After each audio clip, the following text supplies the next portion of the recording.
Mary Kate is truly the greatest show on earth. Wouldn't you agree? Yeah. Yes. You know what? I want to just take a pause here for a moment, take a breath, and to simply say thank you. Thank you for all the friendships and the memories. You know, thank you for the years that shaped not only my business, but my life. Above all, I am deeply thankful to God for placing me exactly where I needed to be at exactly the right time, to grow into the woman He was shaping me to become. When I look across this arena, I see friendships, seasons, and so many stories that unfolded over and across 27 incredible years. And yes, some of the days were long, but gosh, the years are just fleeting. They go like that.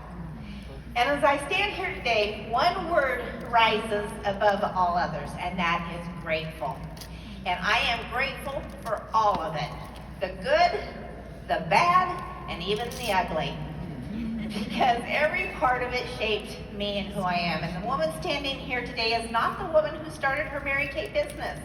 That woman kept her business a secret for the first 4 months. Not because she wasn't excited, but because she was afraid of what other people would think. Until one day it hit me. Those people were not responsible for creating my legacy. I was. And the moment I stopped shrinking and apologizing, that's when everything changed. This business taught me that when you work and what you do at work is plants the seeds that keep producing in lots of tangible ways, but really more importantly, the intangible ones. I'm grateful for the work I did when I was excited, but I am just as grateful for the work I did on the days I didn't feel like putting on my skirt and high heels. Because feelings are fickle, purpose is not, and life is going to happen. I'm grateful this business allowed me to work around that life instead of having to choose. You know, when my daughters had ball games, dance recitals, or were sick, I was always there. That didn't mean I didn't work. I did. Sometimes it was with a curling iron in one hand and a phone in the other. I've always believed deep down in my soul that I would never take someone else's daughter down a path that I wouldn't joyfully take my own. This business became an example for my daughters and now my grandchildren of what happens when belief and action align. Because of an example, not taught, but caught, they saw what was possible. My daughter Elena found permission to believe in her own entrepreneurial dream that she too could build and run a successful business. My daughter Alyssa, she carries on the legacy as an independent Mary Kay sales director. And my daughter Annika, she became my running partner and my confidant. She didn't just watch my journey, she embraced it with vision and purpose. And she taught me far more than I ever taught her.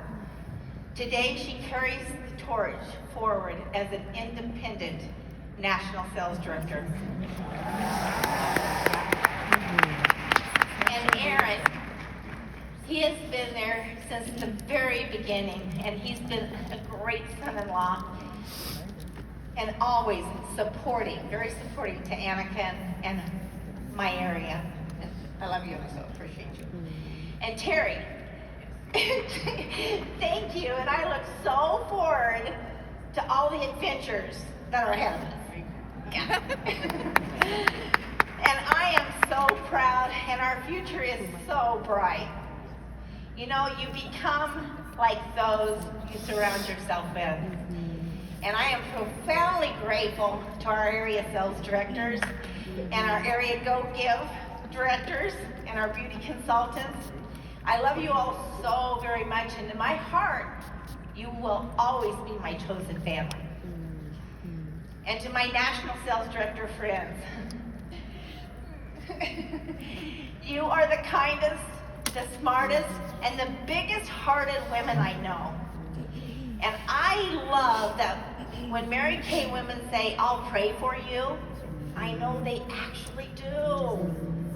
I've always felt confident I was surrounded by true prayer warriors. And I am deeply, deeply grateful for this company and for our founder, Mary Kay Ash.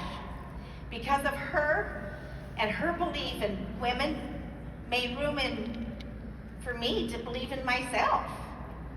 I'm grateful that during car qualifications, I could be with my dad as he was dying, and yet still earn the use of a pink Cadillac.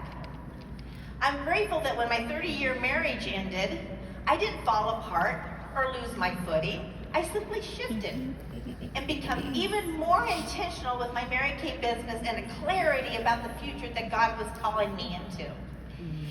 And I'm grateful that when I was diagnosed with stage 4 cancer, I didn't lay down my dream of becoming a national sales director.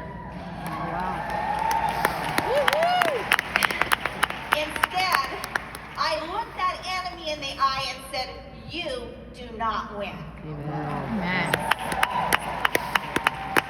There is nothing more powerful than a woman with her soul on fire for her life. Now people ask me, "Nancy, what's next?" Well, here's what I know. Time flies, and a chapter ends, but just like any good book, if it was juicy enough, if the story was rich, and the pages were full, then it's ready for a sequel. This is not an ending. This is an end then. And then I take everything this business poured into me, the leadership, the discipline, the belief, and then I relaunch into the next assignment on my life. Because debuting as an emeritus doesn't mean I'm done. It means I'm redirected, I'm reignited, and honestly, I've never been very good at sitting still anyway. So, my prayer for every woman in this room is never lay down your dreams. Don't let life be the reason you stop. Let it be the reason you rise. So show up, do the work, stay grateful, and when one chapter closes, you turn the page. And then you begin again. Have a great leadership conference and a strong seminar finish.